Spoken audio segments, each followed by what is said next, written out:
Isip ba na kakakalabas ka na ngayon? Ano ka ba? Siyempre, hindi ako pwede absent sa favorite inaanak ko. Sabihin mo, only inaanak. Pareho na rin yun.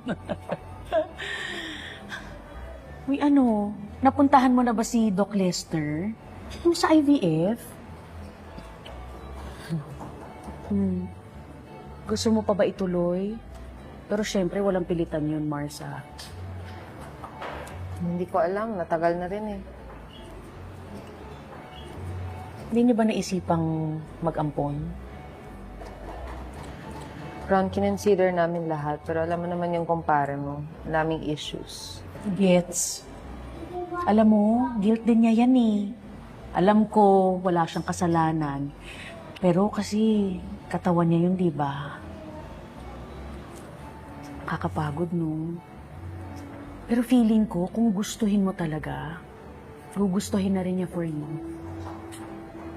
I-manifest mo lang. Pero kailangan mong gustuhin. Kailangan ninyong gustuhin pareho. Mahihimas-masan din yan. Tara, uminom na tayo. Cheers! Kapag walang laman yung container ba na yan, ikaw ang dadamputin namin. Para hindi naman masayang yung punta namin dito. Simon, ito sir. Ito. Hindi naman po ata siya po yung laman yan, sir eh. Bakit? Nabuksan mo na? May naririnig po ako sa loob ng umuungol. Ano tao? Sana. O, buksan mo.